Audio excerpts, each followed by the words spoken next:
ಮಹಾಪ್ರಭು, ನೀವ್ ಯಾಕೆ ಅಷ್ಟೊಂದು ಕಷ್ಟಪಡ್ತೀರಾ?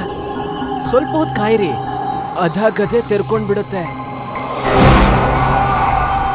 ಅದಾಗದೆ ತೆರೆದುಕೊಳ್ಳುವುದೇ? ಹಾ ಮಹಾಪ್ರಭು, ಸ್ವಲ್ಪ ಹೊತ್ತು ಕಾಯಿರಿ, ಅದೇ ತೆಕ್ಕೊಳ್ಳುತ್ತೆ.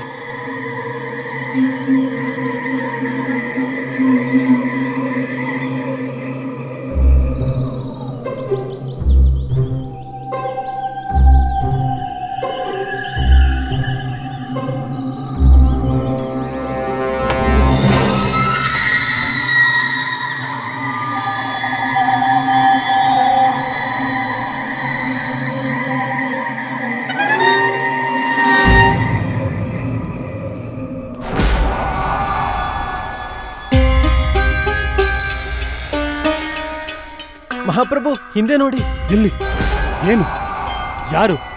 ಎಲ್ಲಿ ಪ್ರೇತಾತ್ಮ? ನಮಗೆ ಕಾಣುತ್ತಿಲ್ಲ ಪಂಡಿತ ರಾಮಕೃಷ್ಣ. ಮಹಾಪ್ರಭು, ಬಾಗ್ಲು ನೋಡಿ. ಈಗದು ಅದಾಗೆ ಮುಚ್ಕೊಳ್ಳುತ್ತೆ. ಅದಾಗದೆ ಮುಚ್ಚಿಕೊಳ್ಳುತ್ತದೆ? ಹಾ, ನೋಡಿ ಅಲ್ಲಿ.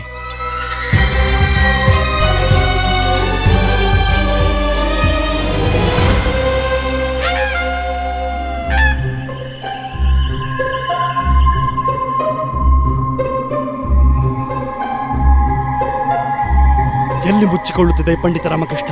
ನಿನ್ನೆ ಅದಾಗೆ ಮುಚ್ಕೊಂಡಿತ್ತು, ಆದ್ರೆ ಇವತ್ತು ಆಗ್ತಾನೆ ಇಲ್ಲ. ಏನು ತೊಂದರೆ ಇಲ್ಲ, ನಾನೇ ಅದನ್ನು ಹೋಗಿ ಮುಚ್ತೀನಿ. ಬೇಡ ಬೇಡ, ಇರಿ ಪಂಡಿತ ರಾಮಕೃಷ್ಣ.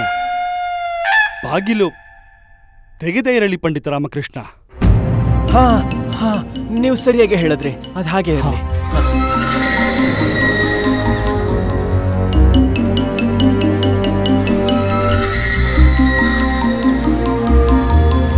ಮಹಾಪ್ರಭು, ಕಿಟಕಿ ಈಗ ನೋಡಿ, ಅದು ಯಾವ ತರ ದಡ ದಡ ದಡ ಅಂತ ಅದು ಮುಚ್ಕೊಳ್ಳುತ್ತೆ. ಅದಾಗದೆ ಮುಚ್ಚಿಕೊಳ್ಳುತ್ತದೆ?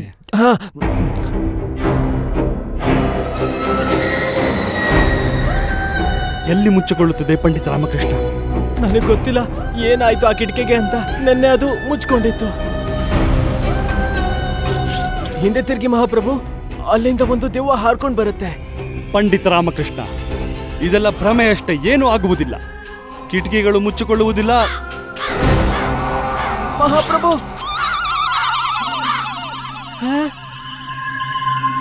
ಹಾರಿ ಹೋಯ್ತು ಕಾಗೆ. ಬಹುಶಃ ಬೇರೆ ಕಾಗೆ ಇರಬೇಕು ಮಹಾಪ್ರಭು. ಎಲ್ಲಿದೆ ಆ ಪ್ರೇತಾತ್ಮ ಪಂಡಿತ ರಾಮಕೃಷ್ಣ?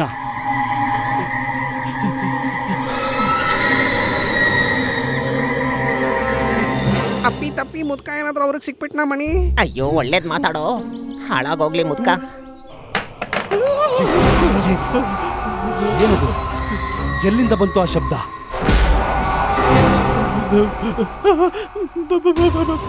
ಮೇಲಿಂದ ಗೊತ್ತಾಗ್ತಿಲ್ಲ. ನೀವು ನಿಶ್ಚಿಂತರಾಗಿರಿ ಪಂಡಿತ ರಾಮಕೃಷ್ಣ, ನಾವಿದ್ದೀವಿ ನಿಮ್ಮ ಜೊತೆಗೆ. ಹಾ ಮಹಾಪ್ರಭು, ಭಯಪಡಬೇಡಿ ನೀವು.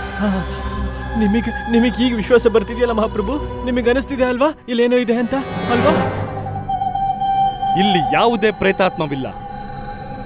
ಆದರೆ ಈಗ ಪ್ರಶ್ನೆ ಏನು ಎಂದರೆ, ಆಚಾರ್ಯ ತಾತಾಚಾರ್ಯರಲ್ಲಿ ಎಂದು. ಪ್ರೇತಾತ್ಮದ ಜೊತೆ ನಾನು ಕೂಡ ಅದನ್ನೇ ಯೋಚಿಸ್ತಿದ್ದೆ ಮಹಾಪ್ರಭು. ನನಗೂ ಗೊತ್ತಾಗ್ತಿಲ್ಲ ಎಲ್ಲಿ ಹೋದ್ರು ಅಂತ. ಯಾವುದೇ ಪ್ರೇತಾತ್ಮವಿಲ್ಲ ಮಹಾಪ್ರಭು.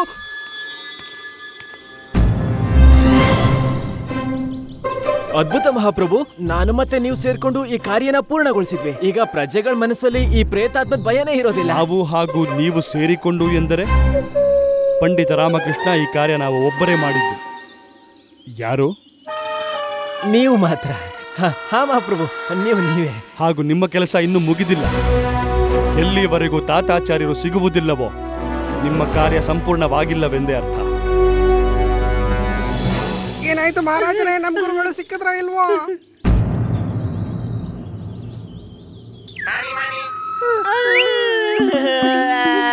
ಭಗವಂತ, ನಮ್ಮ ಗುರುಗಳ ಆತ್ಮಕ್ಕೆ ನೀನು ಶಾಂತಿಯನ್ನು ನೀಡು. ಅವ್ರು ಎಲ್ಲೇ ಇದ್ರು ಅವರು ತುಂಬಾನೇ ಪ್ರಸನ್ನವಾಗೇ ಇರಲಿ. ಸುಮ್ಮನಿರಿ ಮೂರ್ಖರೇ, ಏನೂ ಆಗಿಲ್ಲ ಗುರುವರ್ಯರಿಗೆ. ಪಂಡಿತ ರಾಮಕೃಷ್ಣ ಮಹಾಪ್ರಭು, ಇದು ನಿಮ್ಮ ಜವಾಬ್ದಾರಿ. ನೀವು ಆಚಾರ್ಯ ತಾತಾಚಾರ್ಯರನ್ನು ಕ್ಷೇಮವಾಗಿ ದರ್ಬಾರಿಗೆ ಕರೆದುಕೊಂಡು ಬರುವಿರಿ. ಆದ್ರೆ ಮಹಾಪ್ರಭು, ನಾನೊಬ್ನೇ ಇದನ್ನ ಹೇಗ್ ಮಾಡಕ್ಕಾಗತ್ತೆ? ನೀವು ಒಬ್ಬರೇ ಇಲ್ಲ, ಧನಿ ಮನಿ ನಿಮ್ಮೊಂದಿಗೆ ಇರುವರು ಆಚಾರ್ಯರು ಸಿಗುವವರೆಗೂ. ಆಚಾರ್ಯರ ಬಗ್ಗೆ ಇವರಿಗಿಂತ ಹೆಚ್ಚಾಗಿ ಬೇರೆ ಯಾರಿಗೂ ತಿಳಿದಿಲ್ಲ. ಇವರು ನಿಮ್ಮೊಂದಿಗೆ ಇದ್ದರೆ ನಿಮಗೆ ಸಹಾಯವಾಗುತ್ತದೆ. ಹಾಗೆ ಆಗ್ಲಿ ಮಹಾಪ್ರಭು. ನಾವಿನ್ನು ಬರ್ತೀವಿ.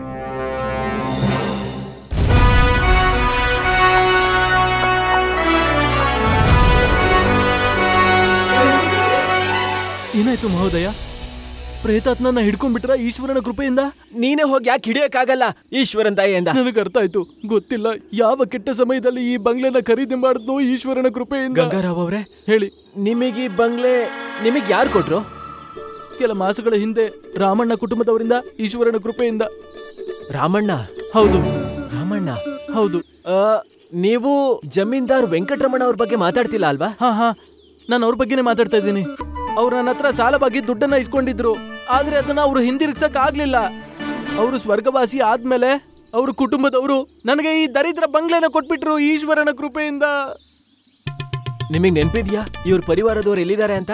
ಹಾ, ಇಲ್ಲಿಂದ 300 ಹೆಜ್ಜೆ ದೂರ ಅಷ್ಟಿ ಊರಂತ ಒಂದು ಧರ್ಮಶಾಲೆನ ನಡೆಸ್ತಾ ಹೇಗೋ ಜೀವನನ ಮುಂದುವರಿಸ್ತಾ ಇದ್ದಾರೆ ಈಶ್ವರನ ಕೃಪೆಯಿಂದ. ನಾನು ಅವ್ರನ್ನ ಭೇಟಿ ಮಾಡ್ಬೇಕು.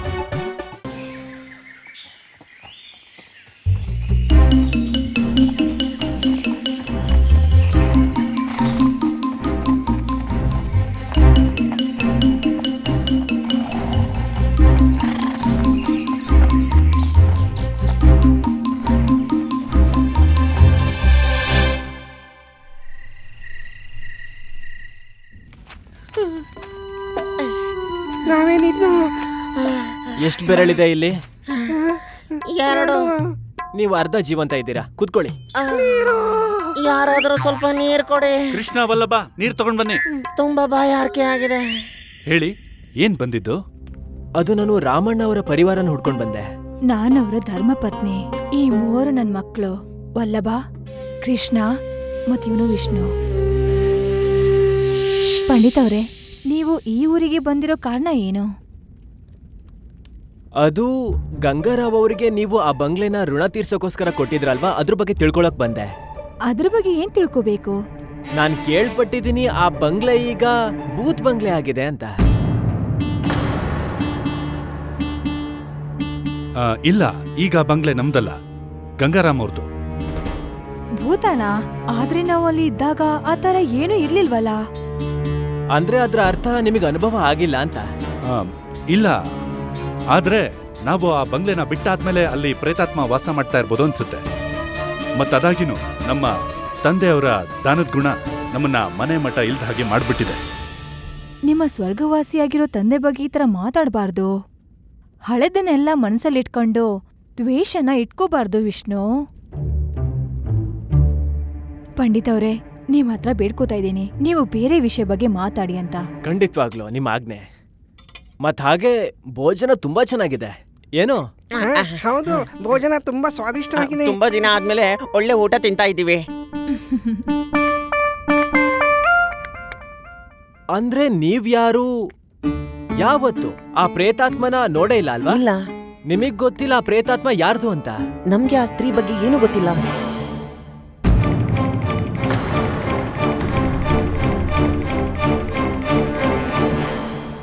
ನಿಮಗೆ ಹೇಗೆ ಗೊತ್ತಾಯ್ತು ನಾನು ಈ ವಿಚಾರದ ಬಗ್ಗೆ ಮಾತಾಡ್ಬೇಕಾದ್ರೆ ಅದು ಸ್ತ್ರೀ ಆತ್ಮ ಅಂತ? ಅದು ನೀವೇ ಹೇಳಿದ್ರಿ ಅಲ್ವಾ ಪಂಡಿತ್ರೆ, ಈಗ ತಾನೆ. ಹ, ನನ್ ಬಾಯಲ್ಲೇ ಶಬ್ದಗಳನ್ನ ಸೇರಿಸೋ ಪ್ರಯತ್ನ ಪಡಬೇಡಿ ವಿಷ್ಣು ರಾಮಣ್ಣ. ಅದೇನ್ ಸತ್ಯ ಅಂತ ಸರಿಯಾಗಿ ಹೇಳಿ. ಇಲ್ಲ ಅಂದ್ರೆ ಈ ಸತ್ಯನ ಮುಚ್ಚಿಡೋಕೆ ಪ್ರಯತ್ನ ಪಡ್ತಿರೋ ನಿಮ್ಗೆ ಶ್ರೀಕೃಷ್ಣ ದೇವರಾಯರು ಏನ್ ಶಿಕ್ಷೆ ಕೊಡ್ತಾರೆ ಅಂತ ಯೋಚನೆ ಮಾಡಿ. ಅವಾಗ ನಿಮಗೇನಾಗತ್ತೆ ಅಂತ ತಿಳ್ಕೊಳ್ಳಿ. ಅಮ್ಮ, ಸತ್ಯವನ್ನ ಹೇಳ್ಬಿಡಿ.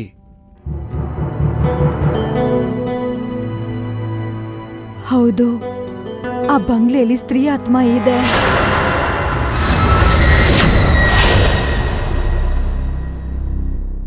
ಆ ಆತ್ಮ ನರ್ತಕಿ ಸುಪ್ರದಾದು. ಅವಳ ಜೊತೆ ನಮ್ಮ ತಂದೆ ವೆಂಕಟರಮಣ ಅವರ ಸಂಬಂಧವಿತ್ತು. ಸುಪ್ರದಾ ನಮ್ಮ ತಂದೆಗೆ ಮದುವೆ ಆಗೋದಕ್ಕೆ ಒತ್ತಡ ಹಾಕ್ತಿದ್ರು. ಒಂದು ದಿವಸ ಕೋಪ ಬಂದು ನಮ್ಮ ತಂದೆ ಅವ್ರನ್ನ ತಳ್ಳಿಬಿಟ್ರು. ಮತ್ತೆ ಅವರು ಅಕಸ್ಮಾತ್ ಕೆಳಗಡೆ ಬಿದ್ದರು. ಮೆಟ್ಲಿಂದ ಕೆಳಗೆ ಬಿದ್ದು ಅವ್ರ ಸಾವಾಗೋಯ್ತು. ಸ್ವಲ್ಪ ದಿವಸದ ನಂತರ ಸುಪ್ರದಾ ಆತ್ಮ ಆ ಬಂಗ್ಲೆಯಲ್ಲಿ ಕಾಣಿಸ್ಕೊಳ್ತು. ಮತ್ತೊಂದು ದಿವಸ ಅವಳು ನಮ್ಮ ತಂದೆ ಪ್ರಾಣನೂ ತೆಗೆದುಬಿಟ್ಲು. ತಂದೆಯ ಸಾವಿನ ನಂತರ ಸುಪ್ರಧಾನ ಆತ್ಮ ಆ ಬಂಗ್ಲೆನ ಆವರಿಸ್ಕೊಂಡ್ಬಿಡ್ತು. ನಮಗೆ ಗೊತ್ತಾಗ್ಲಿಲ್ಲ ನಾವು ಏನು ಮಾಡಬೇಕು ಅಂತ. ಗಂಗಾರಾಮ್ ಅವರು ಕೂಡ ಅವ್ರ ದುಡ್ಡನ್ನು ವಾಪಸ್ ಕೇಳ್ತಾ ಇದ್ರು. ಅಸಹಾಯಕತೆಯಿಂದ ನಾವು ಅವನಿಗೆ ಆ ಬಂಗ್ಲೆನ ಕೊಟ್ಬಿಟ್ವಿ. ನಾವು ಅನ್ಕೊಂಡ್ವಿ ದುಡ್ಡಿನ ಬದಲು ಬಂಗ್ಲೆನ ಕೊಟ್ಬಿಟ್ಟು ಆ ಮೃತ ಆತ್ಮದ್ದು ಮತ್ತೆ ಗಂಗಾರಾಮ್ನ ಸಾಲದಿಂದ ನಾವು ಮುಕ್ತವಾಗ್ಬಿಡ್ತೀವಿ ಅಂತ. ನೀವೆಲ್ಲ ಗಂಗಾರಾವ್ಗೆ ಸುಳ್ಳನ್ನ ಹೇಳಿ ತುಂಬಾ ದೊಡ್ಡ ತಪ್ಪು ಮಾಡಿದ್ದೀರಾ. ಪಂಡಿತ್ ಅವ್ರೆ, ನೀವೇ ಹೇಳಿ, ನಾವೇನ್ ಮಾಡಕ್ಕಾಗತ್ತೆ? ಒಂದ್ ವೇಳೆ ನಾನು ಸತ್ಯ ಹೇಳಿದ್ರೆ ಗಂಗಾರಾವ್ ಅವರ ಸಾಲ ಹೇಗ್ ತೀರ್ಸಕ್ಕಾಗತ್ತೆ? ಪಂಡಿತ್ರೆ, ನಿಮ್ಮಲ್ಲೊಂದು ಕೋರಿಕೆ ಇದೆ. ಈ ವಿಷಯನ ನೀವು ದಯವಿಟ್ಟು ಯಾರಿಗೂ ಹೇಳ್ಬೇಡಿ. ಯಾಕಂದ್ರೆ ನಮ್ಮ ಹತ್ರ ಇರೋದು ನಮ್ಮ ತಂದೆಯವ್ರು ಗಳಿಸಿರುವಂತ ಪ್ರತಿಷ್ಠೆ ಮಾತ್ರ, ಮತ್ತೇನೂ ಇಲ್ಲ. ಜನರಿಗೆ ಈ ವಿಷಯ ಗೊತ್ತಾಗೋದ್ರೆ ಆಗ ಅದು ಕೂಡ ಹಾಳಾಗೋಗುತ್ತೆ. ಸರಿ, ನನಗನ್ನಿಸ್ತಿದೆ ನಾನು ಸ್ವಲ್ಪ ಹೊತ್ತು ವಿಶ್ರಾಂತಿ ತಗೋಬೇಕು ಅಂತ. ಬೆಳಗ್ಗೆ ನಾವು ಬೇಗ ಹೋಗ್ಬೇಕು. ಸರಿ, ನಾನು ನಿಮ್ಮ ವಿಶ್ರಾಂತಿಗೋಸ್ಕರ ಜಾಗ ಸಿದ್ಧಪಡಿಸ್ತೀನಿ.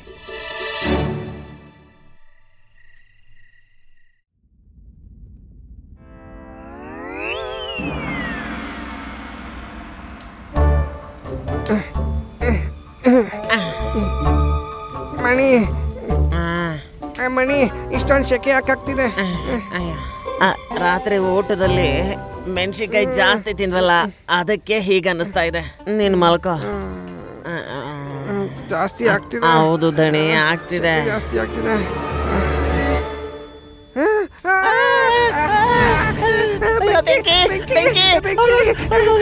ಬೆಂಕಿ! ಅಯ್ಯೋ ಅಯ್ಯೋ, ಈ ಬೆಂಕಿ ಹೇಗೆ ಹತ್ಕೊಂತು? ಏ ಕೃಷ್ಣ, ಎಲ್ಲ ಅತಿಥಿಗಳನ್ನ ಹೊರಗೆ ಕರ್ಕೊಂಡು ಹೋಗು ಬೇಗ. ಪಂಡಿತ್ರೆ ನಡೀರಿ, ಬನ್ನಿ, ನೀರು ತಗೊಂಡ್ಬನ್ನಿ.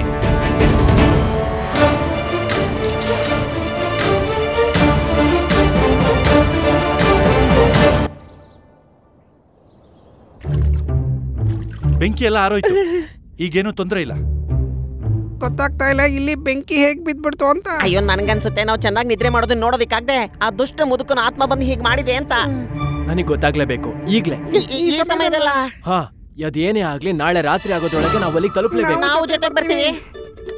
ಅದೇನೇ ಆಗ್ಲಿ ನಾಳೆ ರಾತ್ರಿ ಆಗೋದ್ರೊಳಗೆ ಆ ಬೂತ್ ಬಂಗ್ಲೆ ನಾವು ತಲುಪಬೇಕು. ಹಾಗಾದ್ರೆ ನಾವು ಬರೋದಿಲ್ಲ. ನಮ್ದು ಇನ್ನ ನಿದ್ದೆನೆ ಪೂರ್ತಿ ಆಗಿಲ್ಲ. ಹೌದು, ಯಾಕೋ ಮೈಕೈ ಎಲ್ಲ ತುಂಬಾ ನೋವ್ತಾ ಇದೆ. ಆದ್ರೆ ನೀವು ದೆವ್ವದ ಬಂಗ್ಲೆಗೆ ವಾಪಸ್ ಯಾಕೆ ಹೋಗ್ಬೇಕು ಅಂತಿದ್ದೀರಾ? ಯಾಕೆ ಅಂದ್ರೆ ನನಗೆ ಆ ಮೃತಾತ್ಮದ ಬಗ್ಗೆ ನನಗೆ ತಿಳಿದು ಹೋಗಿದೆ, ಮತ್ತೆ ಎಲ್ಲ ಸತ್ಯ ಗೊತ್ತಾಗಿದೆ. ನಾನು ಬರ್ತೀನಿ. ಅಯ್ಯೋ ದೇವ್ರೆ, ನಮ್ಮ ಮುದುಕನ್ ಜೊತೆ ಇವನು ಕೂಡ. ರಾಮನ ಆತ್ಮಕ್ಕೂ ಶಾಂತಿ ಕೊಡಪ್ಪ ದೇವ್ರೆ. ಇವನು ಕತೆನೂ ಮುಗಿತು.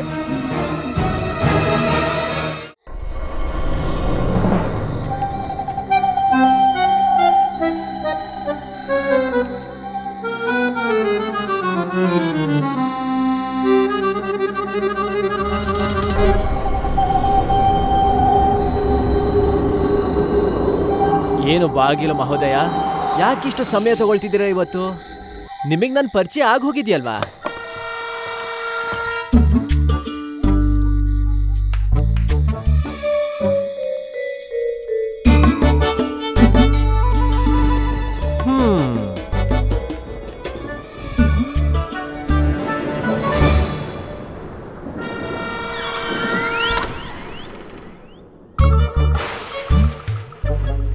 ಕಿಟಕಿಗಳೇ, ನನ್ನನ್ನು ಸ್ವಾಗತ ಮಾಡೋದಿಲ್ವಾ?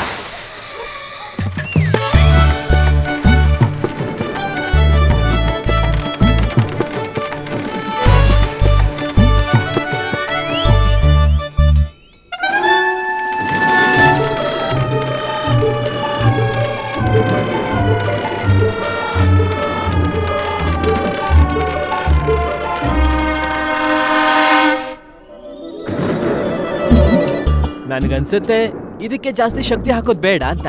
ಯಾಕೆ? ಅದೃಶ್ಯ ಮಹೋದಯ, ನೀವೆಲ್ಲಿದ್ದೀರಾ? ತಯಾರಾಗ್ತಿದ್ದೀರಾ?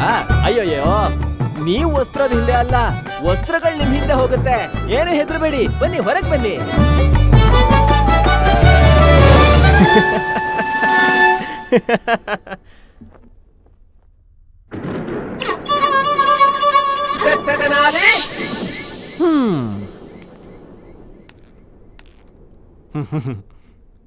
ಇವತ್ತಿಷ್ಟು ಭಯಾನಕವಾದ ಬಂಗ್ಲೆಯಲ್ಲಿ ಇಷ್ಟು ನಿಶಬ್ದ ಯಾಕಿದೆ?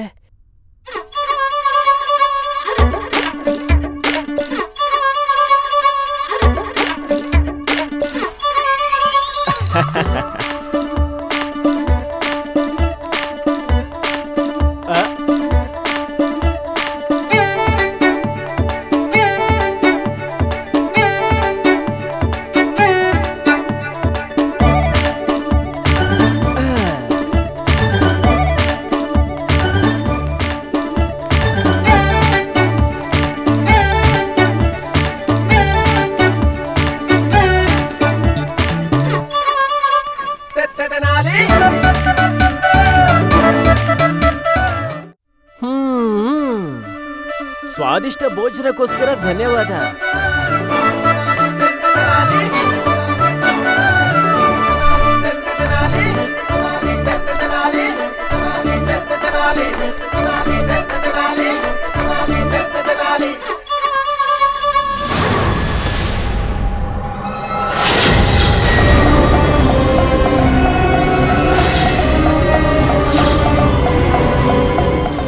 ಇದು ಹೇಗೋಗಕ್ ಸಾಧ್ಯ?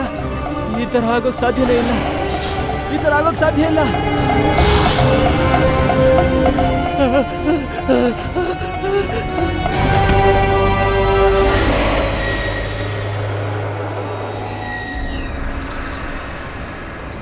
ಮಹಾರಾಜರೇ, ನಾವು ಅಸ್ಥಿ ಊರಿಂದ ವಾಪಸ್ ಬಂದ್ಬಿಟ್ವಿ. ರಾಮಕೃಷ್ಣನು ಇಷ್ಟೊತ್ತಿಗೆ ವಾಪಸ್ ಬಂದ್ಬಿಟ್ಟಿರ್ಬೇಕಾಗಿತ್ತಲ್ಲ. ಹಾಗಾದರೆ ಪಂಡಿತ ರಾಮಕೃಷ್ಣ ಹೇಳಿದ್ದರೆ ಅವರು ಇನ್ನೊಂದು ಬಾರಿ ಬಂಗಲೆಗೆ ಹೋಗುತ್ತಾರೆಂದು? ಹೌದು ಪ್ರಭು. ಇದನ್ನು ಹೇಳಿದ್ದರೆ ಆ ಪ್ರೇತಾತ್ಮ ಯಾರು ಎಂದು ಗೊತ್ತು ಎಂದು? ಹೌದು ಪ್ರಭುಗಳೇ. ಮಂತ್ರಿಗಳೇ, ಪಂಡಿತ ರಾಮಕೃಷ್ಣ ಇಷ್ಟೊತ್ತಿಗೆ ಬರಬೇಕಿತ್ತು. ಹೌದು ಪ್ರಭು. ನಮಗೆ ತಿಳಿಯುತ್ತಿಲ್ಲ ಇಲ್ಲಿ ಏನಾಗುತ್ತಿದೆ ಎಂದು. ಹೌದು ಪ್ರಭು.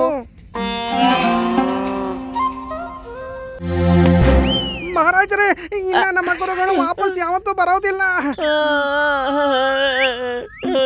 ಅಳಬೇಡ ಮಣಿ, ಅಳಬೇಡ. ಹೋಗಕ್ಕಿಂತ ಮುಂಚೆ ನಮ್ಮ ಗುರುಗಳು ನಮಗೆ ಎಲ್ಲ ಕಾರ್ಯವನ್ನು ಹೇಳಿಕೊಟ್ಟು ಹೋಗಿದ್ದಾರೆ.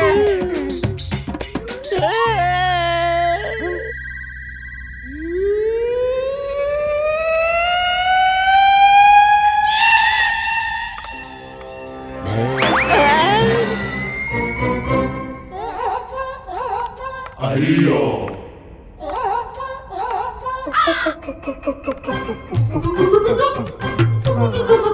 ಆಚಾರ್ಯರೇ, ಮುದ್ಕ ಜೀವಂತವಾಗಿ ಬಂದ್ಬಿಟ್ಟ.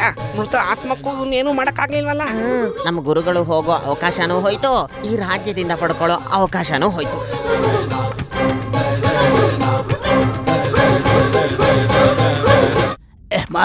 ಮಹಾರಾಜ್ಗೆ ಜಯವಾಗಲಿ.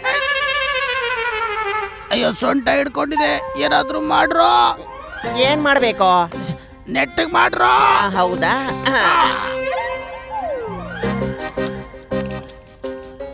ಗುರುಗಳೇ, ನೀವು ಕ್ಷೇಮವಾಗಿದ್ದೀರಾ? ನಮಗೆ ಬಹಳ ಚಿಂತೆಯಾಗಿತ್ತು. ಎಲ್ಲಿದ್ದೀರಿ ನೀವು? ಅಲ್ಲೇ ಇದ್ದೆ ಮಹಾರಾಜ್ರೆ. ಅದೇ ಆ ಬಂಗ್ಲೆಲ್ಲ. ಬಂಗಲೆಯಲ್ಲ. ಆದರೆ ಆಚಾರ್ಯರೇ, ನಾವು ಸ್ವತಃ ಅಲ್ಲಿಗೆ ಬಂದಿದ್ದೆವು, ನೀವು ಅಲ್ಲಿ ಇರಲಿಲ್ಲ. ಇಲ್ಲ ಮಹಾರಾಜ್ರೆ. ಮಹಾಪ್ರಭುಗಳಿಗೆ ಜಯವಾಗಲಿ.